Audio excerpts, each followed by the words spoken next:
Hi, this is Zach Mayer with the weekend edition of the US Chartbreakers here at Zach's Traders Cafe. It is Sunday, the 13th of August. Starting off with the S&P, which is trying to find support. We were looking for 44, 50, 60 as a possible support area. The low on Friday, 443, and that just missed filling out that gap from back in the beginning of July, 11th of July, and we bounced above that. We also bounced above the 50-day moving average around 44.40. So maybe one more day of just trying to gouge out support towards 44.40 and the 50-day line. But then hopefully this market will bounce from there, given that we're down about 150 points from the peak. At this stage, early and end of day close, or an end of day close back above 4,500 would be the first sign that we've actually finished that decline from the end of last month. If we get through that, the best case on the upside is 44,740, which is the top of that rising trend channel from last August. We don't think we'll go back below the 50-day line, but 43.80.90 would be the support after that. On to the stocks, and quite a selection today. Here we've got Alti Global just to limber up, and here you can see that we've got a rising trend channel base after a rather questionable spiky chart that we had at the end of last year and the beginning of this year, but sort of settled down to something more normal, which doesn't look like a heart trace monitor. Here we've got rising May trend channel, top of the channel there heading towards $11, and the break of that resistance line there from March around $7.70 should be enough to get us not only up to the 200-day line at $8.80, but then up to the $11 mark. Maybe as soon as the end of the next month. The reason for the relative enthusiasm is the way that that 50-day line, currently around $7 or $7.10, is rising so fast. Next situation is one that may be worth keeping an eye on. Apyx or Apyx Medical Group, Medical Corporation rather, massive key reversal to the upside, bear trap from below the 200-day line around $3.80, below the floor of the rising trend channel as well. So pretty big turnaround there, and then just breaking that line of resistance from back in June around the $5 mark. Above $5, we're looking for the 50-day line at 6. And then best case by the end of next month up to as high as $8.50. But that massive key reversal, a very strong signal. And the fact that we also bounced above the top of that gap there, the one back in the end of April, is also a strong bullish sign. And there's a bit of bullish divergence going in there as well with that lower low for the end of last week. But RSI remaining pretty steady. Next up is Blue Apron, and here obviously another stock which has had quite a colourful history, but we're trying to regroup here. Falling trend channel base here, we're just breaking above the 50-day line again. Might want to wait until we get through 650 or through 660 on an end of day close basis before assuming that a journey to the top of that channel and then $9.50 mark, where the 200-day moving averages could be on the way by the end of next month. All the while we want to stay above $5, and hopefully we will do that. The next stock is Bitdeer Technologies, and here got a flip to the upside at the end of the week, breaking near-term resistance around $10.50, and we're looking for the shares to hit at the top of a broadening triangle from April, as high as $17 by the end of next month. It might actually be rather sooner, given the way this stock has moved on Friday, but nevertheless going for $17 plus by the end of next month, especially while we remain above the $11 area, which was resistance on the way down.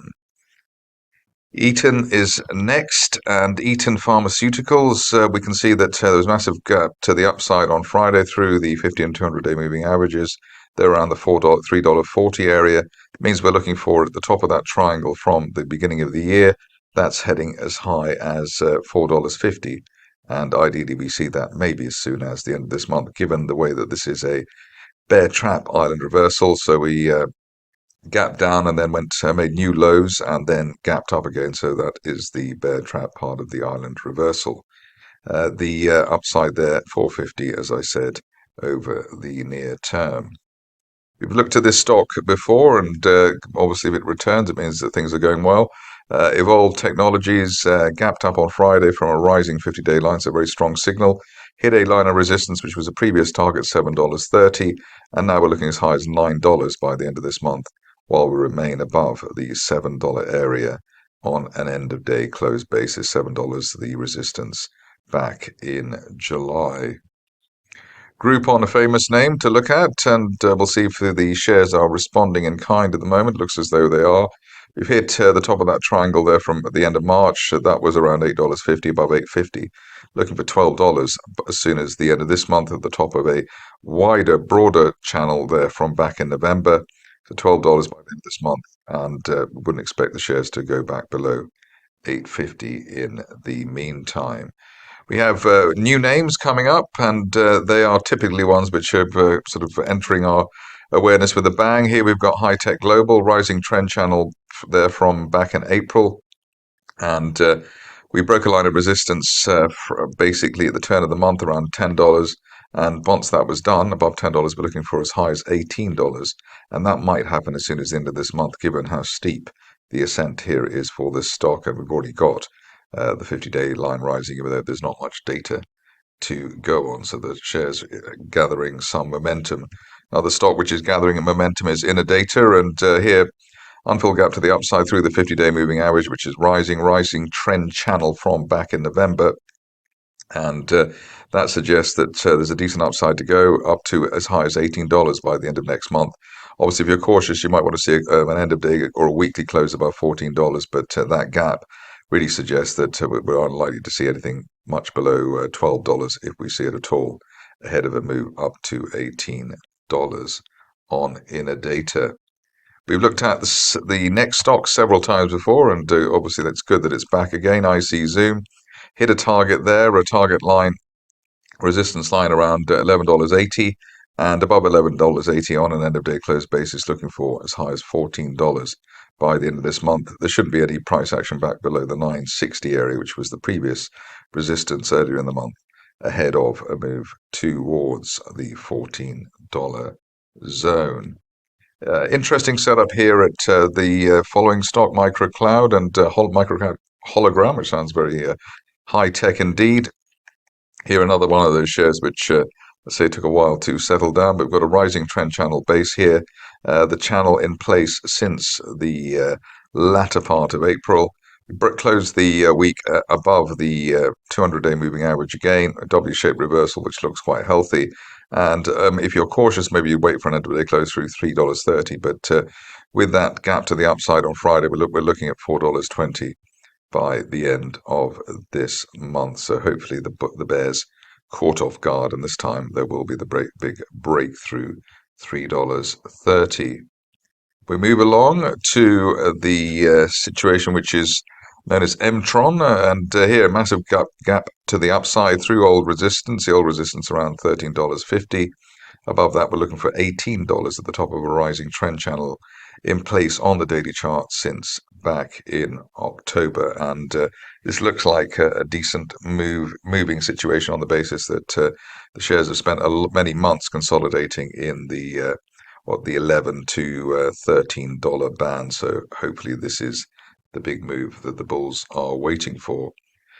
We like the next stock as well, and the reason for that is that it's hit our target, the initial target we had there, for just around the $4.90 mark. End of day close through $4.90, we could be up to $6 as soon as the end of this month. Don't really want to see any price action back below the old resistance around $3.90. That should hopefully cap any retracement, but it looks as though that momentum there is gathering on that stock as well.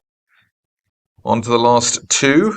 First one of those two is Telesat Corporation, and here another of those massive gaps to the upside through the old resistance there from back in the summer of last year, August, September to be precise, and above that line there, the old resistance around $12.40. We're looking for the shares to hit as high as $14.70 by the end of this month. Last but not least is the following stock and its team, and this looks quite encouraging as well. We've broken a line of resistance there from back in July. That was around the $9.60 level, above $9.60. We're looking for the top of that broadening triangle from back in October as high as $13, and hopefully that will be hit by the end of this month. The whole rally started there with a bear trap gap reversal. That's normally pretty good pedigree for a stock which is going to keep on moving, and maybe this time it is due to move faster than it has in the last couple of months. That's it for me today. More updates over the course of the week.